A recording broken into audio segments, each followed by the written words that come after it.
Small Scale. Written by Twinkletail. Chapter 11. Fear. Of all the possible emotions Celia could have felt right now, fear was by far the most prominent. Something terribly wrong had happened to Small Scale. The shaman's potion had to have done it. And now, to make things worse, the angry ponies that she'd taken him from were here to confront her. There was no reason for her to be this scared of 6 creatures that she could easily take on. But something about their poise, combined with her other worries, somehow served to make her forget that she was being intimidated by creatures that could fit in one of her claws. "Just let me at her," Rainbow Dash shouted. "I'll teach her to kidnap our friend." She tried to take off, but Applejack was quick as usual to bite down on her tail. "Just hold your horses, Rainbow Dash," Applejack said through clenched teeth. "You remember what happened last time you charged a full-grown dragon head-on? None of us are happy about this, but for Pony's sake, let Twilight handle it." "Thank you, Applejack," Twilight said. Then she turned her attention back to Celia. "Spike has asked us not to harm you, so if you return him to us peacefully, no pony will get hurt." The strain that being calm placed on her was palpable as she stared a hole through the dragoness. "Woo!" Pinky exclaimed from the back lines. "That was super intimidating, Twilight. Good job." "Not now, Pinky," Fluttershy said softly. It was taking all of her strength to stay calm too, although her restraint was holding back more fear than violence. "Well, Twilight, your diplomatic methods had better work soon," Rarity said. "Because if she does not release my Spiky Wikey, then so help me—" "Rarity, please," Twilight said, frowning. "We were asked not to hurt her, and that's the way I'd prefer to handle this." "Asked by who?" Celia said, her voice shaky. "How did you find this place?" "Spike sent Princess Celestia a letter," Twilight responded, although she didn't look at all happy to be speaking to Celia without her request fulfilled. "Now, I hope this is the last time I have to repeat myself. Return Spike to us now." Twilight's authoritative tone surprised even herself. She wasn't used to hostile negotiations with another race, but so far things were going rather well, other than the fact that they hadn't gotten Spike back yet. Celia took a step back from the ponies, keeping Spike close to her chest. In any other situation, a threat from a creature so small would have been laughed off, but Celia was in no laughing mood right now. Celia started, biting her lip. "I can't. I have to get him fixed." "What do you mean, get him fixed?" Rainbow shouted. "She's gonna do something terrible to Spike!" Within moments, the ponies, save for Twilight, were shouting over one another, some with threats towards Celia, others trying to calm the situation down but failing miserably, and Pinky simply shouting whatever came to mind. It only took about 5 seconds of this before Twilight's patience was drained. "Enough!" Twilight shouted, using her magic to amplify her voice again. The other 5 fell silent, looking sheepish. Celia opened her mouth to speak when she felt Small Scale shift and grumble in her grasp. "Mommy, why is everyone yelling?" Small Scale asked. Twilight froze as she heard Spike's voice. Her frown deepened as she shot Celia a glare so intense that she could nearly feel it. "Why did he just call you that?" Twilight said. Her tone was eerily calm, a chilling monotone that sent a shiver down Celia's spine. I can explain," Celia said softly. But before she could continue, Small Scale managed to shift enough to get a look at the others in the room.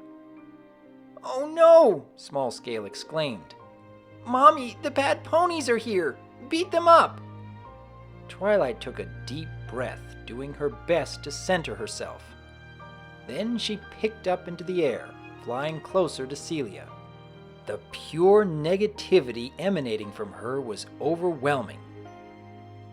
"What did you do to him?" Twilight demanded.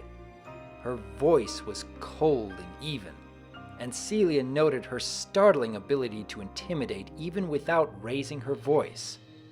If she didn't know better, she would have identified it as a motherly tone, or more specifically the tone of a mother who would throw herself headlong into danger for her child. "I didn't do this to him," Celia insisted. "I'm trying to fix it." Then her head dropped as reality came crushing down. "It's my fault it was done, but I didn't do it." "I don't care about semantics," Twilight told her. Had Celia known anything about Twilight, just how abnormal that last sentence was for her would have been far better appreciated. "What was done to him?" "I was just trying to protect him," Celia cried. "I found him deep in the borders of a town of ponies, and I took him home to save him from his captors. I just wanted to give him a good life and care for him with all my heart." "Captors?" Twilight asked, her volume beginning to rise. "Spike is my family, a friend to all of us. We didn't capture him. If anyone is his captor here, it's you." "That's what you want him to think," Celia shouted, blinking to try and hold the tears back. "You kept him brainwashed all these years and fed him your lies. I just wanted to fix that, but then—" "Brainwashed?" Twilight shouted right back. "I would never do that to my Spike. How dare you accuse us of such a terrible thing? The only one who's done any brainwashing is you." The words struck Celia directly in the heart. She had never asked the shaman to perform any manner of brainwashing on small scale. But now that this pony had brought it up, it sounded quite a bit like he had done just that. Perhaps he had overcompensated for the removal of his pre-existing hexes by making one of his own to acclimate him to his new life that much quicker? "Don't yell at Mommy!" Celia was left with no time to consider this further as Small Scale burst from her grip. She must have unintentionally loosened it in her distraction, and she stared in terror as he launched himself from her claws and towards the pony in front of her. Celia let out a shriek as Twilight, caught off guard, was tackled in midair by the angry baby dragon. "Spike!" Twilight cried out, as the other ponies gasped and looked on. Both young claws reached around Twilight, pinning her wings to her sides. No longer able to keep herself afloat, the startled Twilight yelped as she and the baby dragon began to plummet towards the ground below. The ponies quickly scrambled to try and catch the two, but they were not given a chance as they fell right into Celia's open claw. Her other claw dug between the two, breaking Spike's grip on Twilight's wings and pulling him away from her. "Small Scale," Celia said. "What in the world were you thinking, doing something so dangerous?" "The mean pony was yelling at you," Small Scale responded, breathing heavily. Celia looked sternly to the pony in her other claw, expecting a look of rage in return. Her glare softened almost instantly as she saw the reality of the situation. The formerly confident and intimidating Twilight had lost all of her bravado, and was simply staring in disbelief at Small Scale. Tears were forming in her eyes as she trembled in Celia's grasp. "Spike," Twilight said through sniffles. If someone had asked Celia what she knew of pony culture, she wouldn't have had much good to say about it. But she also wouldn't have had much to say about it in general. She knew ponies as brainwashing egg thieves, but knew nothing of their ability to act. Regardless, She could tell that these were no crocodile tears from Twilight. Hers was not the face of a captor desperate enough to get her captive back that she would fake tears for it. Hers was the face of a mother whose child had just attacked her in cold blood, all in defense of another whom he had referred to with the title meant for her. A look towards the other ponies lent further credence to this belief, each face holding a worried look. In her quest to keep Small Scale safe, she had utterly failed at that exact goal. The only one he needed to be safe from was her. Celia had already been determined to speak to the shaman before, but now she was even more driven towards that goal. I've made a terrible mistake, Celia said to Twilight. But I'm going to make it right, okay? Twilight took a deep breath, trying to fight the tears back. Please, Twilight said softly. Anything to get my Spike back. Celia nodded resolutely. She looked down to the other ponies, who were all frozen in place. I know you have no reason to trust me, Celia told them, head hung low both out of shame and out of necessity given how far down they were. But I know where to find the dragon who will fix this mess. At least this part of it, so we can figure things out. She set Twilight down next to her friends, then turned towards the cave exit. She found herself disappointed, but unsurprised to see that the ponies weren't following her. Why should we believe you, huh? Rainbow shouted up to her. I could say the same about you, Celia shot back. If I can put that aside to trust you, then I'm sure you can do the same for me. What reason do you even have for not trusting us? Rarity said, narrowing her eyes. You're the one who kidnapped a child. It was a misunderstanding, Celia cried. And ponies did the same to me, so don't go acting all high and mighty. Wait, Twilight said. Did you say ponies kidnapped your child? What ponies did this? The ponies from the town at the bottom of the mountain range, Celia said, fighting to keep her composure. My one and only egg, and they stole it from me. What town at the bottom of the mountain range? Twilight asked. We circled these mountains twice over trying to find Spike. The closest thing we saw was an abandoned old town, but from the looks of it, no pony has lived there for decades. Celia did not provide a response. Or rather, she did not provide an intelligible response. All that she could manage was a stifled, choking noise. It felt as if her entire world was coming down upon her. It couldn't be true. It just couldn't. I'm sorry to interrupt, Miss Big Terrifying Dragon, Fluttershy spoke up. But aren't we supposed to be going somewhere to fix Spike? Right, Celia said. She would worry about that once Small Scale was better. She gave a look down to the whelp, doing her best to put a smile on her face. Everything will be okay, honey. I promise. Then she took off towards the exit, the 6 ponies hot on her trail.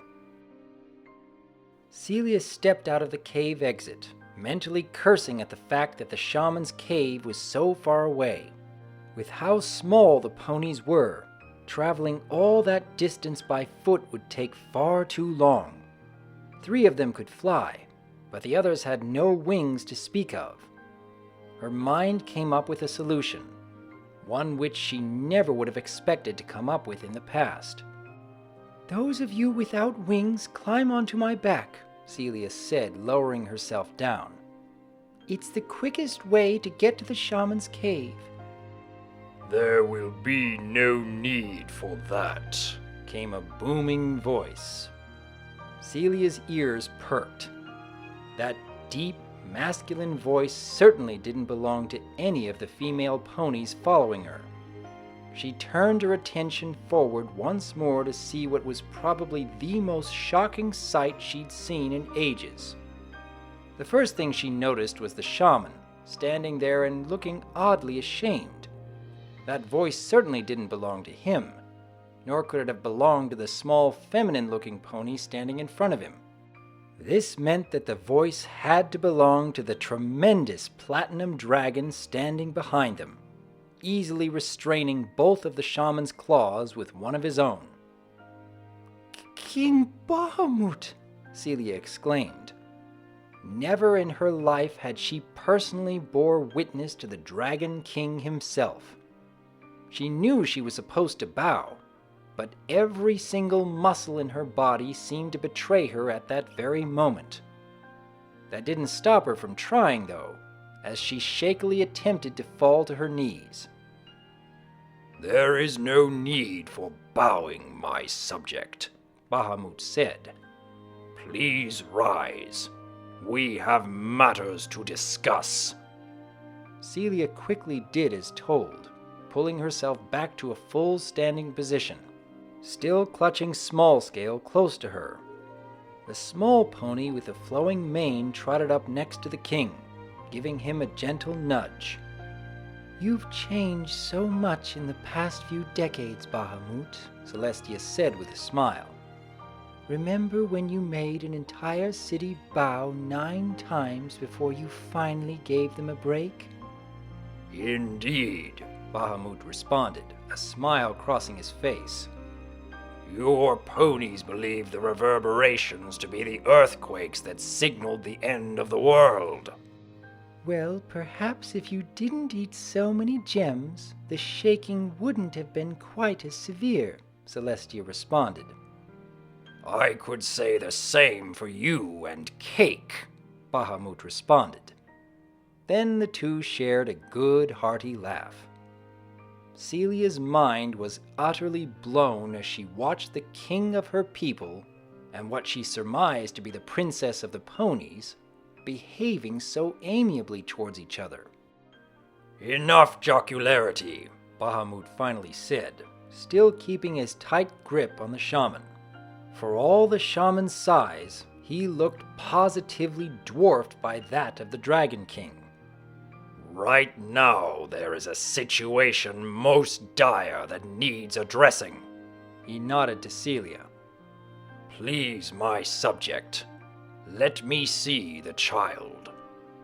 He reached one massive claw out towards Celia, giving her a gentle smile to try and calm her nerves. Unfortunately, Celia's nerves were far too shot to be calmed that easily. Still, she wasn't about to disobey a request from the Dragon King. She slowly moved Smallscale towards Bahamut as the ponies and the shaman all watched. "No!" Smallscale moaned. "I don't want to go with the big dragon."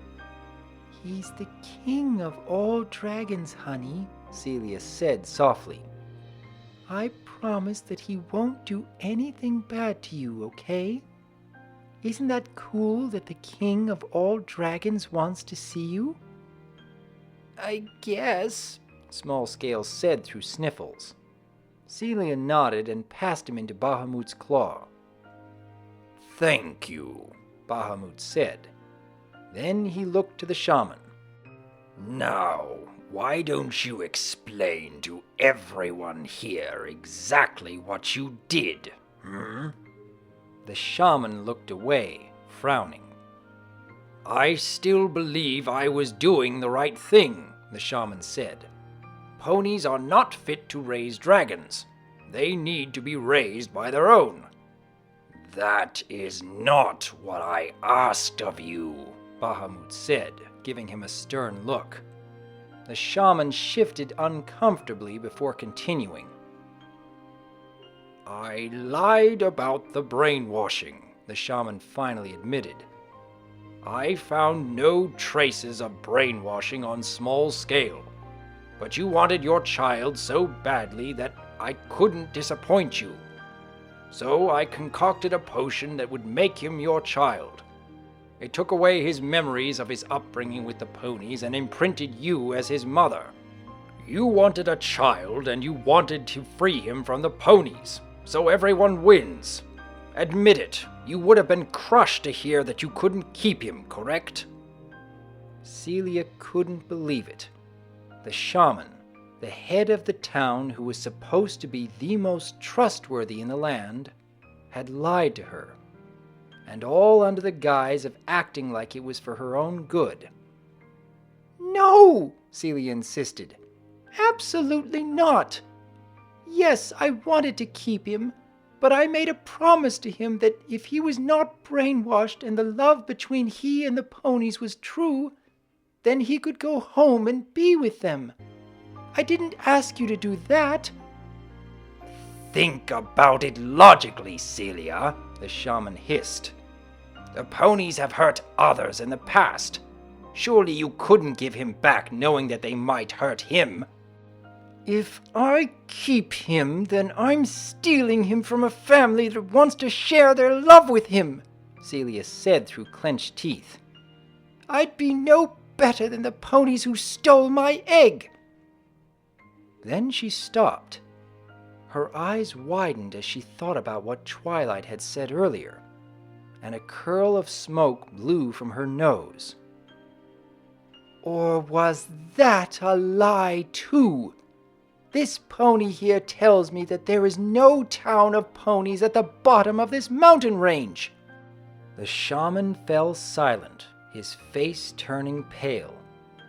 Each moment of silence only increased the anger that was beginning to burn inside of Celia. "Your shaman was apparently working to deceive your entire town into fear under his rule," Celestia said to Celia. "There were no thieving ponies."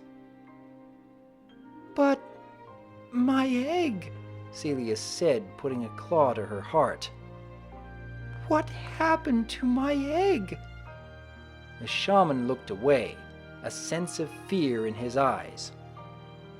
"It was sold away," the shaman said, "as were the other stolen eggs in town. I needed a way to keep control of the village and keep the anti-pony sentiment alive, since it seemed that the rest of the town was going soft. But I tried to make it up to you by giving you this child, didn't I?" Celia unleashed a mighty roar as she shot a jet of flame into the sky. It took the combined magical efforts of both Bahamut and Celestia to hold her back from the shaman. And even then it took quite a bit of strain from both. The shaman, for his part, merely cowered, terrified of the rage he had caused. The ponies ran for cover from the thrashing dragoness, terrified that an errant claw or tail would smash into them and send them sailing out of town. It took a solid minute of raging and being held back for Celia to finally wear herself out. When she did, all she had left in her was a torrent of mournful tears. The ponies attempted to move in to comfort her, but the issue of size prevented them from doing very much. "All to try and propagate hatred between our races," Bahamut said, shaking his head. "This is not the kind of behavior I condone in any of my people, let alone one who is meant to be a figurehead for their townspeople." "I'm sorry, King Bahamut," the shaman said pitifully, unable to even look up at him. "Sorry cannot erase the wrongs you have done here," the king said. "You will administer the antidote to your previous potion to the young whelp here, and that will be the last action you take as both a figurehead and a free dragon." The shaman nodded sadly, too upset to even try to argue. He reached into his bag, pulling out a red potion and handing it to Bahamut. The Dragon King turned to Small Scale, who had been watching the entire scene in fright. "Shh," the king said to the scared whelp. "Drink this, and I promise everything will be all right." The baby dragon shook as he stared at the potion, but something about the tone and poise of the Dragon King imbued a sense of trust in him. Shaky Claws reached out for the vial, grasping it and bringing it up to his lips. The potion was drained slowly at first, but the baby dragon's haste in drinking it increased as the taste of delicious rubies flooded his taste buds. Soon the entire concoction was gone. "That was good, Mr. King," the whelp said, earning a smile from Bahamut. It was only a moment later that his belly began to feel warm. The warmth spread slowly to his arms, legs, and tail before finally reaching his head. Bit by bit, memories and faces began flooding back, as if the dam that had been holding them back had burst. The force of the memories' return was so intense that it caused the baby dragon to clutch his temples and let out a wail before finally passing out amidst the worried cries of the ponies and the dragoness on hand. Spike felt warm. Wonderfully, wonderfully warm. He wasn't quite sure when he'd been moved onto a cushion and given a blanket, but regardless, that was the situation he found himself in when he cracked one eye open. The first thing he noticed as he blinked the sunlight out of his eyes were the faces of both Twilight and Celia hanging above him, one obviously higher than the other. The two seemed to be engaged in a conversation that he'd missed the majority of due to his unfortunate unconsciousness. At least he could listen in on the rest of it. "I can't tell you how terribly, terribly sorry I am for all of this, Princess Twilight," Celia said mournfully. "I know now that it was a horrible thing to do, but I honestly thought—" "I know, Celia," Twilight said softly, "and I understand. You had the best of intentions. That might not change the fact that what you did was wrong, but it does count for something." "Thank you, Princess Twilight," Celia said with a sniffle. I saw this baby dragon, and I was sure he was in danger, and I just wanted to care for him and give him a good life. If I had any idea that I was wrong about my impressions of you ponies, then I never would have—" "Shh," Twilight responded. "It's obvious to me that you have a lot of good in your heart. I don't believe for a moment that you meant any harm with all of this. And please, it's just Twilight. No title necessary." "Right," Celia responded. "Your kind words mean a lot to a poor, foolish dragoness like me. Thank you, Twilight."